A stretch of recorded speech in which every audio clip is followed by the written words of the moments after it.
Funding for NJ Spotlight News provided by the members of the New Jersey Education Association, making public schools great for every child.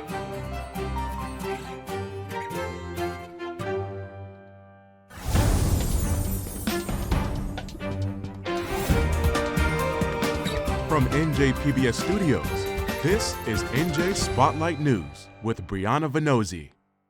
Hello and thanks for joining us. I'm Joanna Gagis. Brianna Venozzi is off. We're bringing you a special NJ Spotlight News edition of Reporters Roundtable, where I'll have a roundup of the top political stories of the week with the help of a panel of local journalists. But first, Democrat Analilia Mejia won the special election in New Jersey's 11th Congressional District just minutes after polls closed on Thursday, defeating Republican Joe Hathaway. We'll have more on that in the show later.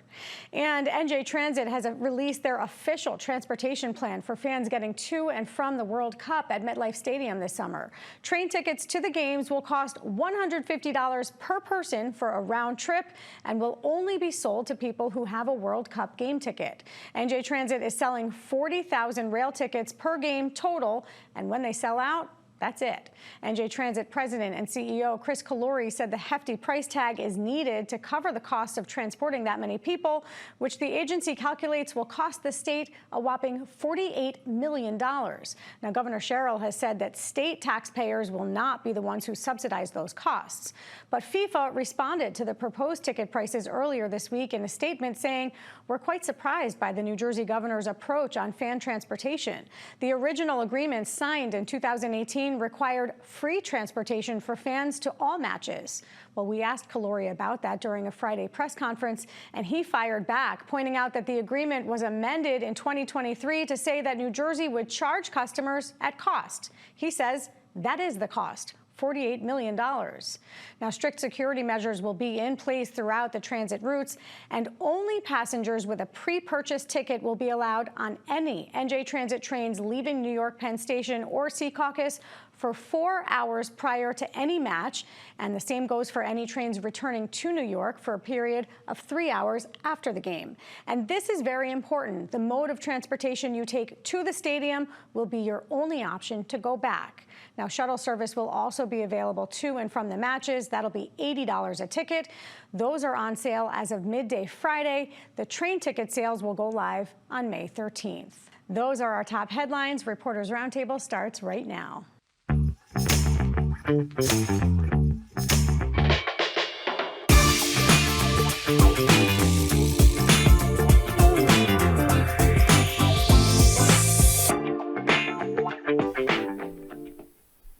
The voters in Congressional District 11 have spoken. Analilia Mejia will head to Capitol Hill after a landmark victory in last night's special election. Hi, everyone. I'm Joanna Gagis. This is Reporters Roundtable. We've got a panel of journalists with us to help break down all that's happened in the last week of New Jersey news, including especially last night. But first, let's meet our panel. We have Colleen O'Day, senior writer for NJ Spotlight News, Brent Johnson, politics reporter with NJ Advanced Media, and Charlie Style, political columnist with The Record and USA Today Network. Well, it wasn't even close. Analilia Mejia took the night with a 60 to 40% majority as of late last night. I think the numbers hold this morning. Colleen, what do we know in terms of who turned out for Mejia? Certainly, almost everybody turned out, it seems. You know, she had roughly that lead, about a 61% lead going into the night, if you assume that all the Democrats were voting for her. Now, we have some indication that not all the Democrats probably did vote for her. We know that in a couple of very strongly Jewish parts of the district, a couple very strongly Jewish towns, she did not do as well as one would have expected. Her questions about her views on Israel, Joe Hathaway, her opponent calling her an anti-Semite at least one point may have contributed to that. But overall, I mean, you know, 60% of the vote when a lot of people were saying that this is not a radical district, this is not a very, it's more of a moderate district, certainly. Look at Mikey Sherrill. She's more of a moderate Democrat. So, I mean, it was just a huge win for her. Although, of course, the district was redrawn to pull in Montclair and Maplewood, two very, very left regions in the state, towns in the state. I just want to talk about turnout. Brent, what do we see in terms of the overall numbers? This is a special election. It's on a Thursday. A lot of people aren't even aware that these elections happen. What do we see here? And can you compare it to the primary night numbers at all? Yeah, the numbers, it's as you said, it's a random Thursday with not a lot of runway. This is a short special election to fill Mikey Sherrill's old seat after she became governor. So not a robust major turnout, but it's really hard to compare these things because even for a special election, it was on a Thursday, which is not what we usually see. So it's tough to gauge, but I mean, yeah, it's an overwhelming victory for her with some spots where Republicans will probably say, hey, we did pretty well there, especially in Livingston and Milburn, which, as Colleen said, are Jewish-leaning areas. So a good night she's going to serve through January, and we'll have a rematch of this in November, likely, because they'll probably face off again for a full 2-year term. So she is a far-left candidate. Hathaway tried to paint her as a socialist. She has denied that she is a socialist. He also, as Colleen said, called her anti-Semitic. She's been very critical of Israeli Prime Minister Benjamin Netanyahu. She says criticism of the Israeli government is not the same thing as not supporting Jewish people, especially here at home. Brent, just kind of picking up on Colleen's point, how do you think, did any of those attacks hurt her at all? Probably. I mean, the numbers bear it out if you do the math. It's kind of a microcosm of what's going on in the Democratic Party right now. You have loyal Jewish voters who have long voted Democratic, who now see some segment of the Democratic Party as not supporting Israel as much. And those attacks is something Hathaway played into, and maybe that played a role. I haven't spoken to voters directly, but it does seem that there's some math to merit that argument. Charlie, picking up on Brent's point that, they will face off again in November. With a 20-point loss, does Hathaway have any runway here to gain any type of momentum or have a do-over or have any different outcome? As it stands now, no. I mean, I think the underlying engine of this whole race was this almost feral anger, towards Donald Trump and his policies. And a fear that it's not only unhappiness with the economy and gas prices, but it's a fear of sort of that democracy is is crumbling, and under Trump's under the weight of Trump. And this is an affluent, well-educated district. And this is an issue that may not be the top issue, but it's an important one. So unless Trump turns around his fortunes very quickly, I see no chance. Colleen, if you're a Democrat right now, what does this win? What does the turnout signal to you as we head into the midterms? This really, for New Jersey, is kind of the start of the midterm election season.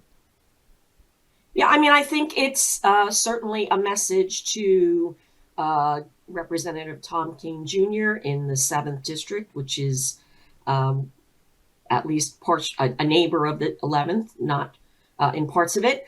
As Charlie just said, people are angry. There is a feral anger out there.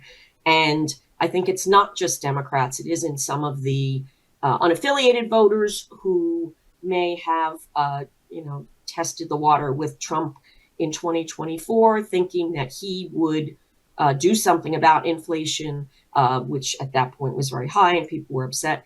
But, at this point, people have seen, and Democrats certainly are using in ads, the way that ICE has been acting. They've seen no let up to inflation. They're seeing higher gas prices. As Charlie talked about, these questions about democracy, Trump threatening to change the way that New Jerseyans vote in terms of limiting vote by mail and other aspects. So, I think that those are all warnings to Republicans. I'm not sure that they go to anyone in New Jersey other than Tom Kean, who has had, tough races in the past because that district is very close. It is a Republican leaning district, but in a year like this, who knows what could happen. And he's had significant fundraising numbers. We know that. And so there is still a whole ton of support behind Tom Kean Jr. We're going to talk about him a little bit more in a minute. But Brent, I'm just curious, do you think any of the primary candidates, a lot of Democrats running on the primary in District 7, as well as in District 12 to replace outgoing Congresswoman Bonnie Watson-Coleman, do you think that there are any takeaways from the way Mejia ran her race? She was the most left candidate in that primary race originally. Any takeaways for any of those Democratic primary candidates? I think it depends on the area. I mean, even though the 11th is a suburban, affluent area, Mejia won a very splintered primary, but did so with conviction. And I think you'll see that in the 12th. You'll see the candidates in the primary try to veer more left. That's a more left-leaning district. The question of in the 7th district, where Kean is running, you're probably going to see more of a moderate stance among the Democrats. Someone like Rebecca Bennett is running a more moderate campaign against a more left-leaning candidate like Brian Varela. But because the question is who is going to be the best person to beat Kean in November, because that's the whole thing. You got to bring down Tom Kean. But in this environment, as we talked about, maybe the recent Rutgers poll showed Donald Trump's at 26% in the state. Maybe it doesn't matter. Anyone with a D next to their name could be favored based in this environment, but we won't know until we get closer. Charlie, let's look at what Republicans should be doing as they enter the midterms, because we saw Hathaway really openly rebuke the president on his lack of funding for Gateway. He said he was playing politics with it. He said he was a moderate Republican. Now, that didn't win him the day, but I don't know that it would have won him the day if he went in as a full Trumpian. How should Republicans be playing this, Tom Kean in particular? That's a very good question. I think that's one that you'll probably hear in this special gathering of confab of Republicans in September that's been called for. I think the only play they have is to distance themselves as aggressively as they can away from Trump, while mixing that with a strong message of economic populism. And the problem with that is that he keeps stepping on their parade. And I really see no light at the end of the tunnel until he's offshore. I really don't. I mean, just take, for example, vote by mail. This is a small thing. I mean, I was at the Hathaway event in Madison last week, where the local officials are saying, we got to get more people out, vote by mail, vote by mail. Well, who's the most antagonistic voice in the nation towards vote by mail but Donald Trump? That's just, to me, a sort of a microcosm of the dilemma the party faces. Yeah, that's a great point. And it's something that we've seen Republicans kind of back away from a bit in terms of their support. Although certainly Save America has been something plenty of Republicans across the country have stood behind. That would change a lot of our voting requirements. Colleen, just looking in terms of process, how quickly could we see Mejia sworn in? I actually ran into her on the way out last night, and she's ready to go. She's hoping she'll get sworn in. She thought maybe in the next week. I don't think that will happen because of the process. So you've got to let all of the mail-in ballots come in, which is next Wednesday. They can be voted up until then. You've got to give people a cured process, the time to cure their ballots if there were any mistakes. That's another 5 or 6 days. Then the counties finalize their votes. The county canvassers meet. They send it to the state. The State Board of Canvassers have a deadline of May 16th to certify the election. That could happen sooner, given that it's a Democratic state and this is a Democratic winner. But it certainly could be somewhere into the middle of next month, I think, before she gets seated. And then who makes that decision? Does that end up being the House Speaker who decides when she actually gets sworn in? Does Jeffries jump in and weigh in there to get her in as quickly as possible? Of course, Democrats looking for that additional seat. I mean, he can, but ultimately it really is up to Mike Johnson. So I'm not sure that Jeffries gets to have much of a say about it. Brent, she has not yet committed as to whether or not she will support Jeffries when she gets in. Do you see any potential for continued or deeper fractures within the Democratic Party? She is on the left side. She was supported by Sanders, AOC, Elizabeth Warren. Do you see her coming in, kind of being a disruptor in the House? I think there's definitely the potential for that. I mean, I don't see the infighting in the Democratic Party slowing down. You know, the old joke is that Republicans fall in line and Democrats eat their own. So, I think this is a debate that's going to keep raging about the future of the Democratic Party and what they have to do in the Trump years. I'm curious what you think. She's been strong on some of those kind of far left policies. How do you see that playing when she gets to the House? Do you see her doubling down on those, or do you see her becoming more of a moderate, just in terms of the way she ran her campaign, in terms of who she's been before her entree into political life? All of us have known Analilia for many years here because she's been a progressive advocate before she ever ran for office, and she doesn't step away from what she believes. She's always been very outspoken. I don't see her changing much, but you know, all kinds of negotiations go on once you get into Capitol Hill. But this is kind of who she has been for a long time. Charlie, let's talk about District 7. Let's go back to Congressman Kane. He has been out for about a month. He's missed a lot of votes. Just first, what do we know about his health issue? Do we know what's going on there? No, not. They've been very. They've been locked that down. There's been no real details other than they expect him back soon. He's missed more than almost 24 votes. And that seems to me, to miss that many votes in a crucial re-election year suggests this might be something of a pretty significant thing. But again, we don't know anything and we can't speculate. But it remains a mystery at this point. Let's talk, Charlie, about the balance of power in Washington right now, because we see Mejia now going down. It's been a pretty active week. Just fill us in terms of who's actually resigned from the House this week, and then we'll get into where the numbers fall. Well, I feel like Aaron Boone with the lineup card here, because there's been so much shuffling in of town. I mean, Eric Swalwell is out. Gonzalez, the Republican, is out. It seems like the Democrats appears to have a one vote net gain from all this shuffling, although there is one, I believe there's technically on a partisan rundown, you have Republicans with a narrow 3-vote lead, but there is also an independent who caucuses with the Republicans. And that's Kevin Kiley in California. That's yep. Right. So it's an effective 4-vote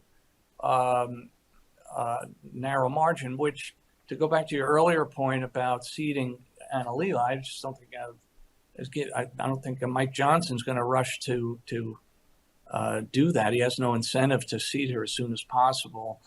And I mean, he played that game last year with the Arizona woman elected in Arizona. So we could be in for a long wait on that. Yeah, there are 2 more House members, a Democrat and a Republican, who are under investigation for various ethics concerns. And so we could see 2 more, but there is parity there, at least as of now, and we don't know how that'll play out. But to your point, if we have 218 to 214, Republicans can only lose 2 votes. They can only lose 1, and then if they lose 2, you've got a tie score there, and they're not going to be able to pass legislation in this kind of critical time before the midterms. I would assume this is when they want to get a lot done, yes? Yes, I think Dan Casino made that point in Colleen's story today about the race, that this is going to redouble the pressure by Trump to get as much of his agenda squeaked through before the midterms. The pressure on Johnson's going to be immense. And now he's got to do it with a narrower margin. This is also going to empower the MAGA wing of the party, which is never in the mood to negotiate or compromise. So it's a very delicate and difficult spot for him. Colleen, we saw let's start it this way. There was an attempt yesterday to block an arms package to Israel.